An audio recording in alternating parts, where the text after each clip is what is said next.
Look at me, I'm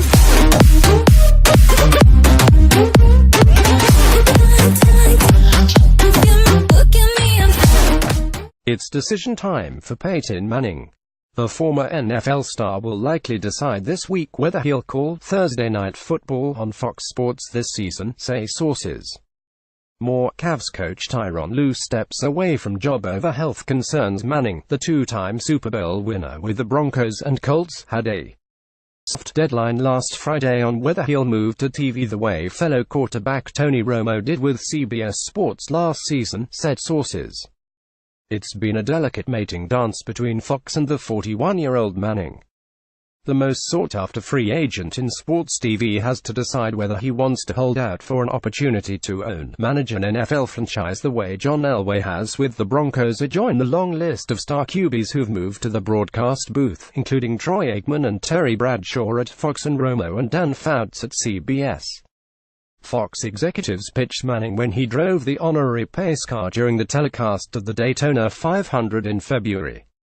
They were encouraged when Manning passed on ESPN's offer to succeed John Gruden as game analyst for Monday Night Football, said a source. Thursday is more appealing to Manning.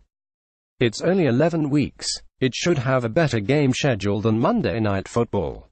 It leaves his weekends free too, which is important. Fox and Manning's representatives declined to comment. Manning is represented by super agent Sandy Montag. Fox and ESPN are willing to pay Manning $10 million or more a year, said sources. That's an unheard-of sum for an NFL game analyst. Gruden made $6.5 million as ESPN's highest-paid employee. But with NFL viewership falling nearly 20% over the past two seasons, Manning is viewed as a game-changer. The five-time NFL MVP was the league's most popular player during his career. With his multiple endorsements and Saturday Night Live appearances, Manning would appeal to both advertisers on Madison Avenue and viewers. Peyton is worth every penny. Advertisers love him, and the league wants this to happen, said another source. With Manning's vast knowledge of football and penchant for film study, network executives are hoping he is getting bored with retirement. His new life has been filled with charity events, such as singing with country music star Thomas Rhett last week in Indianapolis, and ceremonial appearances like Daytona. He sold his stake in 31 Papa John's restaurants in the Denver area just 2 days before the league dropped the brand as its official pizza sponsor. TV networks can't wait around forever for Manning to make up his mind.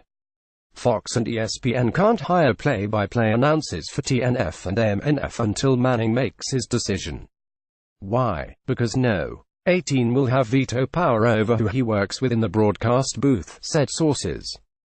That's why ESPN hasn't announced the successor to former MNF play-by-play announcer Sean McDonough. Even though the New York Post reports Joe Tessiter is expected to get the job.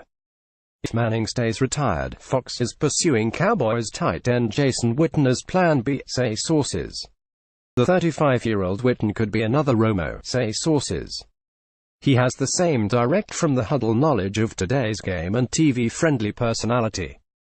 Like Romo, he'd have a built-in fan base of Cowboys fans across the country. With America's team constantly featured in the best broadcast windows, Witten is a household name after 15 seasons in the league.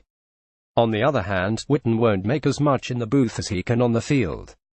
Under his current deal, he averages $7.4 million annually, according to Spotrac.com. Unlike the oft-injured Romo, Witten is still at the top of his game. He's coming off his 11th Pro Bowl season and has played 239 straight games for the Cowboys. Jerry Jones gave him a 4-year contract extension in 2017 that could leave Joe Thomas, the just-retired Browns offensive lineman, or another star tight end, Greg Olsen of Panthers. Sporting News previously reported Olsen was interested in TV gig. During his bye week in November, Olsen called a game on Fox with Kevin Burkhardt, Charles Davis and Pam Oliver.